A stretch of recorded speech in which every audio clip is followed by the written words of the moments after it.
Kjo person mendoi se mund të vazhdonte thjesht përpara pa u kthyer pas se do të mjaftonte të mbante distancë, të mbante mendjen e zënë dhe të tregonte forcë që lidhja mes jush të zhdukej.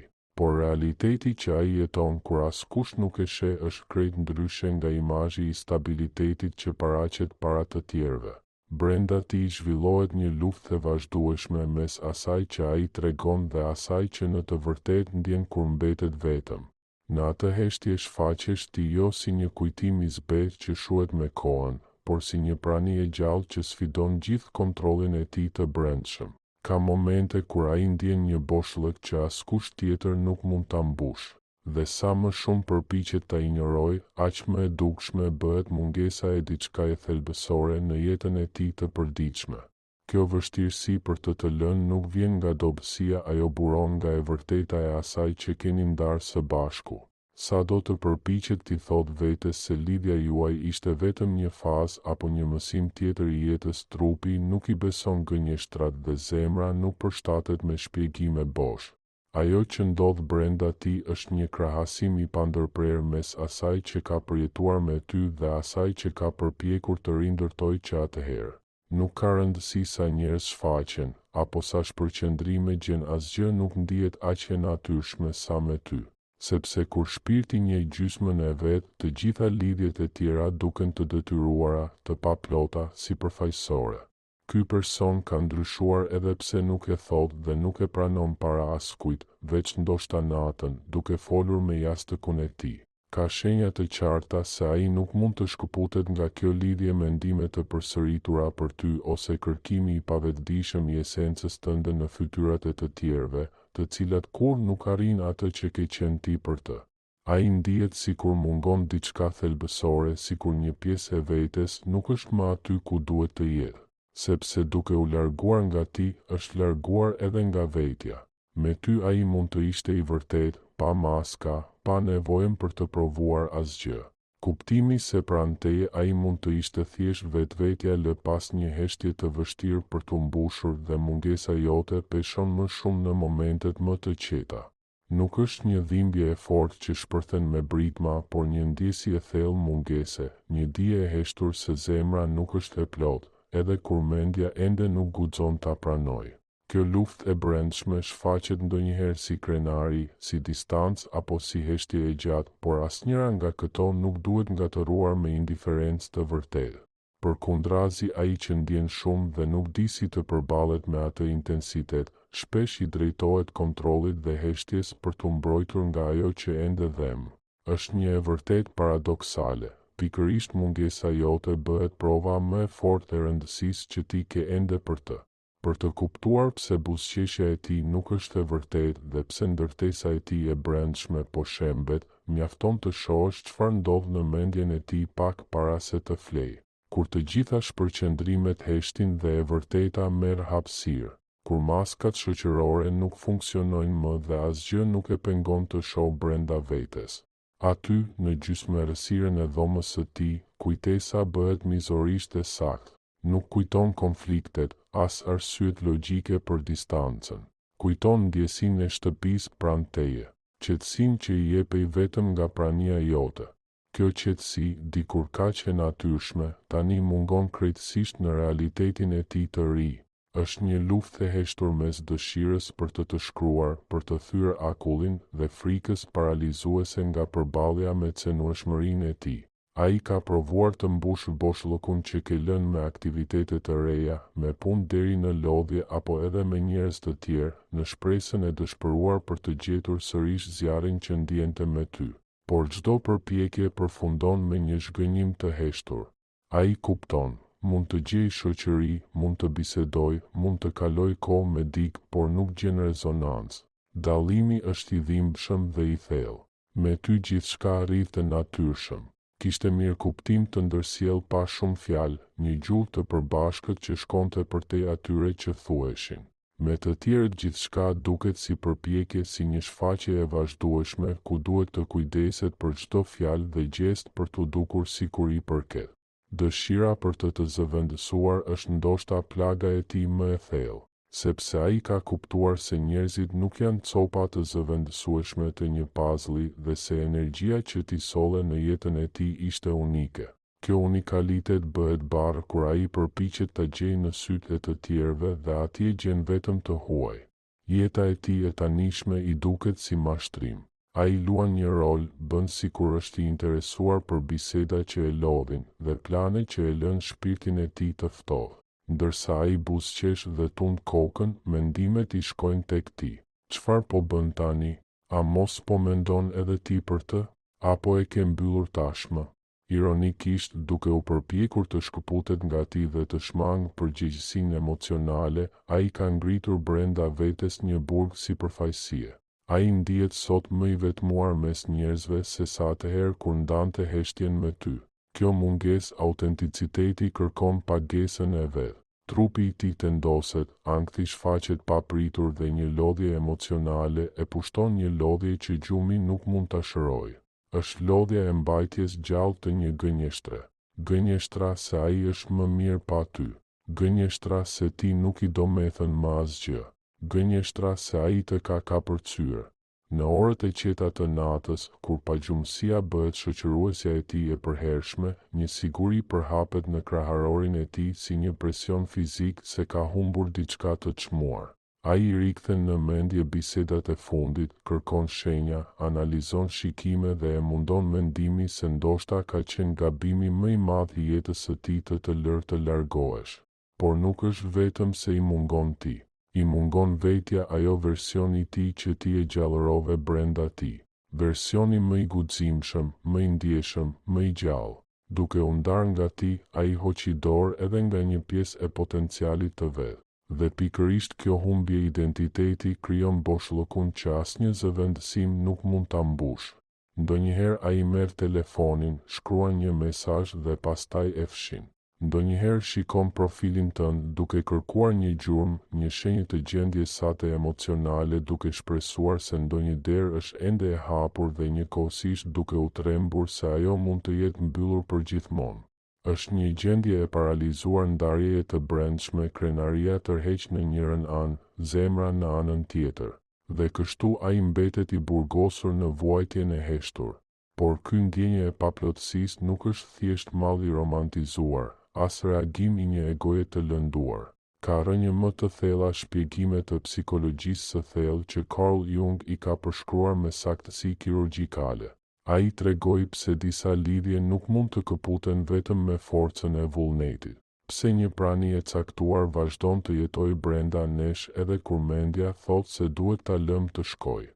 Për ta kuptuar këtë, duhet të zhytet thellë në arkitekturën e psikes njerëzore, ashtu siç e ka përshkruar Jung.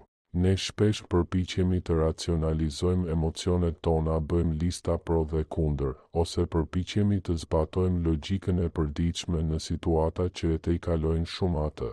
Por e vërteta është kjo, lidhje të tilla veprojnë në një nivel që mendja e vetme nuk mund ta kuptojë plotësisht. Ato nuk lindin nga mendimi I vetëdijshëm, por nga shtresat e thella të pandërgjegjshmes. Jung propozoi që ne nuk jemi qenie të izoluara që notojmë në një det vetmie individuale, por që jemi të lidhur nëpërmjet një rrjeti të padukshëm përvojash, arketipash dhe simbolesh. Ai e quajti këtë të pandërgjegjshmen kolektive. Në këtë oqean të brendshëm të shpirtit, distancat fizike humbasin fuqinë e tyre. Aty shpirtrat e njohin njëri tjetrin, ndërthuren në një mënyrë që koha nuk mund ta fshijë. Kur dy njerëz përjetojnë një takim si ai juaj, nuk është thjesht rastësi apo tërheqje biologjike sipërfaqësore. Është një rast I sinkronicitetit. Jung e përkufizoi sinkronicitetin si shfaqjen e rastësive me kuptim të thellë pa një shkak të dukshëm të jashtëm, por që kanë rëndësi të madhe për ata që I përjetojnë. Është ajo ndjesi kur takon dik dhe menjëherë e di, të njoh prej kohësh. Ose përshtypja se vetë fati e ka orkestruar atë moment. Këto lidhje nuk janë rastësi. Ato bazohen në njohjen e diçkaje të lashtë, që kishte qenë tashmë e pranishme tek të dy shumë përpara se të takoheshin në botën e dukshme.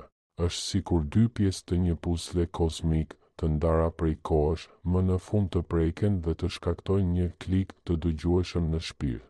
prandaj heshtja e jashtme nuk do të thotë se gjithçka ka marrë fund vërtet. Në nivelin e pandërgjegjshëm, lidhja mbetet e gjallë pavarësisht distancës ose faktit që nuk shkruani më. Mendja racionale e kësaj personi mund të përpiqet të harrojë. Mund t'i thotë vetes se është e arsyeshme të liroj, të shikoj përpara.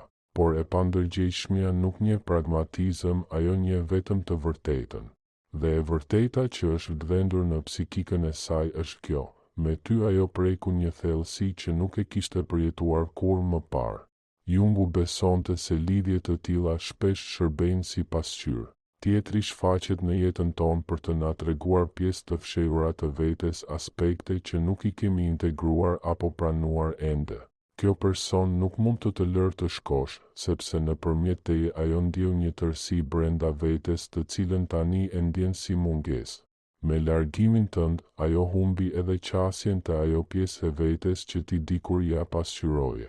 Mendimet e saj kthehen vazhdimisht tek ti jo nga obsesioni sëmur, por nga një nevojë e thellë psikike për të rikthyer ekuilibrin që dikur ja jepte lidhja juaj. Është një ligj natyror psikik. Ajo që është njohur si etike nuk mund të shtypet pa pasoja. Përpjekja për të shtypur këtë lidhje bën që energjia e saj të tërhiqet më thellë në hijen dhe prej andej të ushtrojë edhe më shumë presion mbi jetën e vetëdijshme. Prandaj paftësia për të harruar nuk është dobësi, është dëshmi se takimi juaj preku themelet e strukturës së saj psikike dhe shpirtërore. Të besosh se kjo mund të fshihet me forcën e thjeshtë të vullnetit është si të përpiqesh të ndalosh dallgët me duar të zbrazta. Është një luftë e pashpresë kundër forcave më të mëdha se egoja e vogël njerëzore. Që ti je ende i pranishëm në mendimet e saj nuk është rastësi.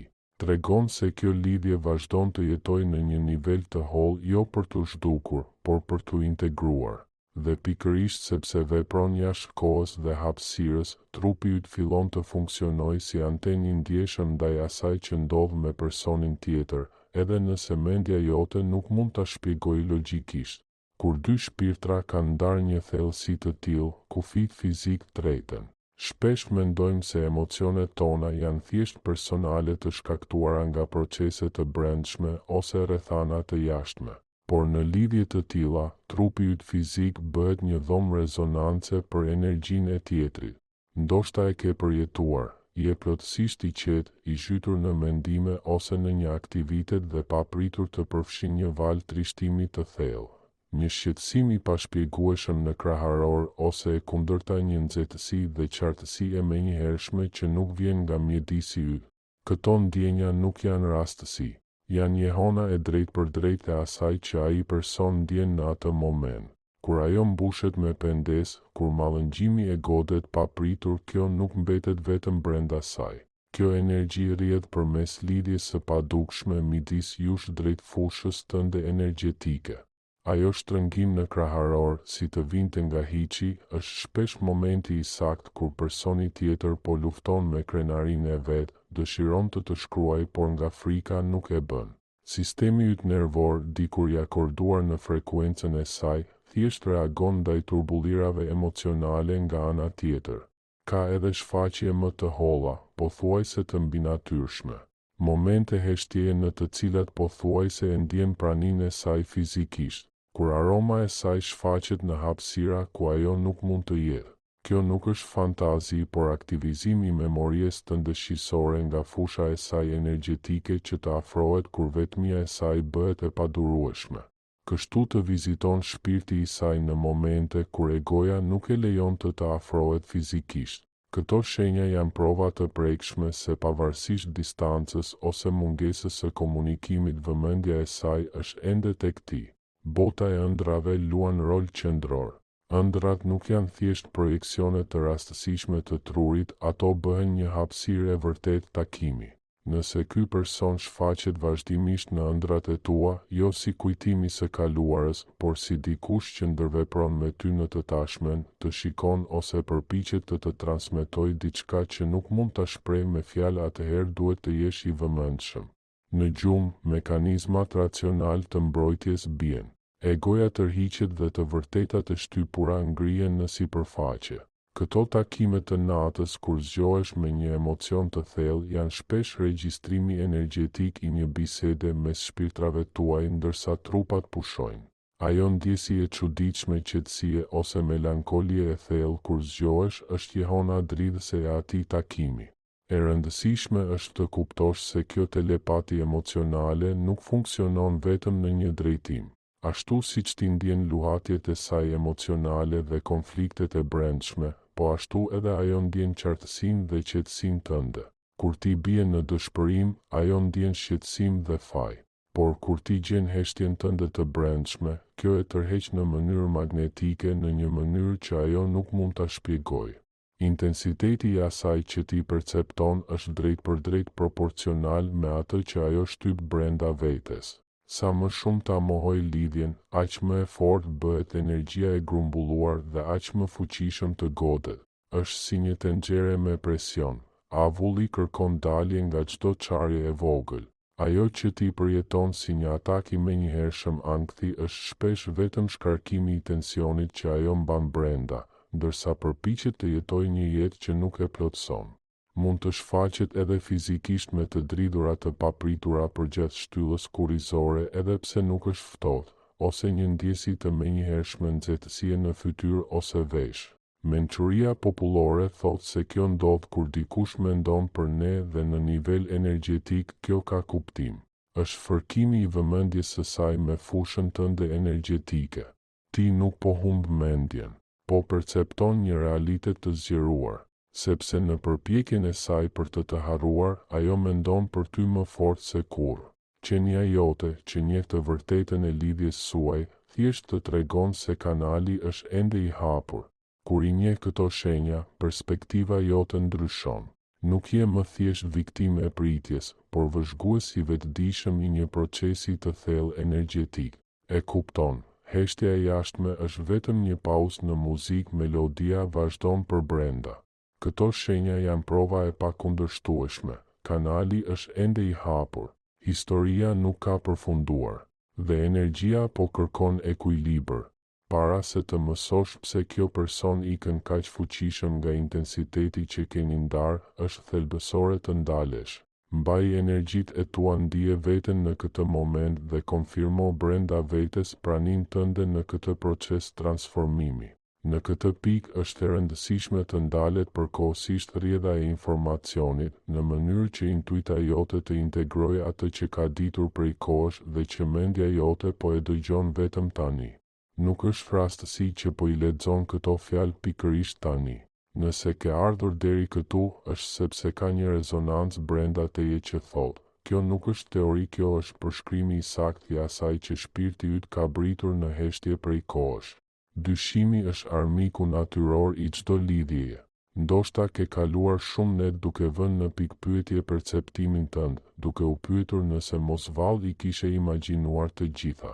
Por intensiteti i shenjave të përshkruara nuk mund të krijohet artificialisht. Duhet ta pranosh perceptimin tënd. Ajo zë e brendshme që të thotë se lidhja është e vërtetë ka të drejtë. Pranimi i kësaj të vërtete është hapi i parë për të dalë nga vuajtja dhe për të hyrë në fuqinë tënde. Nuk je këtu sepse po kërkon iluzione. Je këtu sepse kërkon një konfirmim të së vërtetës që ka jetuar prej kohësh në qelizat e tua. Këto fjalë, ky video janë përgjigje e universit ndaj kërkesës tënde për qartësi, dhe prandaj dua të ftoj në një akt simbolik. Një gjest i vogël me të cilin ti ankoron këtë siguri në realitetin tënd fizik dhe i thua në vetdijes tënde, e pranoj këtë lidhje. Shko te seksioni i komenteve dhe shkruaj një fjalë të vetme, siguri. Me këtë fjalë ti jo vetëm i jep fund dyshimit, por shpall edhe se po ndalon së luftuari kundër ndjenjave të tua. Ti pohon se e njeh lidhjen e padukshme dhe se je gati t'i besosh procesit, pa u varur më nga rezultati. Dhe do ta shohësh, nuk je vetëm në këtë rrugë. Kur të lexosh fjalët e të tjerëve, do të kuptosh se ekziston një komunitet i madh shpirtëror i qenieve të ndjeshme që ecin në të njëjtën rrugë, ndjejnë të njëjtin dhimbje dhe njohin të njëjtat të vërteta të thella. Komenti yt është si një nënshkrim energjetik, një premtim i heshtur ndaj jetës se je gati t'i besosh këtij procesi. Merr një moment, merr frymë thellë dhe ndjej çfarë zgjon kjo fjalë brenda teje ndërsa e shkruan. Nuk ke pse t'ja shpjegosh historinë tënde askujt, nëse nuk do. Mjafton ta bësh këtë veprim të vetëdijshëm sepse ai vetëm mjafton për të lëvizur diçka brenda teje. Kur pranon se perceptimi yt është i vërtetë, hapet hapësira për një nga pyetjet më të dhimbshme. Nëse gjithçka është kaq reale, nëse lidhja ndihet kaq thellë dhe dhimbja e ndarjes është kaq e madhe, pse atëherë mbetet kjo distancë? Pse duket se ajo ikën nga ajo që e do më shumë? Përgjigjja nuk qëndron në mungesë dashurie, por në një frikë të thellë nga ndryshimi. Carl Jung e përshkroi këtë dinamikë të brendshme si përballjen me hijen ato pjesë të vetes që i kemi shtypur, fshehur ose harruar. Nuk janë vetëm frikërat dhe plagët tona, por edhe potenciali i pashfrytëzuar që qëndron i fshehur aty. Çdo njeri ndërton gjatë jetës një personalitet, një unë, një maskë për të funksionuar në botë. Personi për të cilin po flet ka krijuar për veten një botë të qëndrueshme, të kontrollueshme dhe të sigurt larg gjithçkaje që mund ta trondit brendshëm. Pastaj erdhe ti. Prania jote ishte si një rrezë drite që ndriçoi çdo kënd të errët të qenies së saj. Pa dashur u bëre një pasqyrë jo vetëm për dëshirat e saj, por edhe për pjesët e paplotësuara, frikërat, pasiguritë e saj. Thellësia jote e bëri të dukshme si përfaqësinë e jetës së saj. Autenticiteti yt zbuloi gjithçka që nuk ishte e vërtetë. Dhe kjo është e vështirë për egon ta duroj. Të doj do të thoshte të rish pikë veten. Do të thoshte të vërë çdo gjë në pikë pyetje. Dhe kjo është diçka prej së cilës shumë njerëz tërhiqen instinktivisht. Shpesh është më e lehtë të mbahesh pas një pakënaqësie të njohur sesa të përballesh me të panjohurën edhe kur aty të pret lumturia e vërtetë. Distanca që ndjen nuk është shprehje e indiferencës, është një reagim mbrojtës. Ajo nuk po ikën nga e qeshura jote, as nga ngrohtësia jote, as nga afërsia jote. Ajo po ikën nga ndjesia e zhveshjes, e cenueshmërisë, e mungesës së mbështetjes sepse ti e ballafaqon me diçka që deri tani ka mundur ta shmangë, me veten e saj. Dhe kështu heshtja bëhet armaturë. Tërheqja bëhet përpjekje për të rimarrë kontrollin.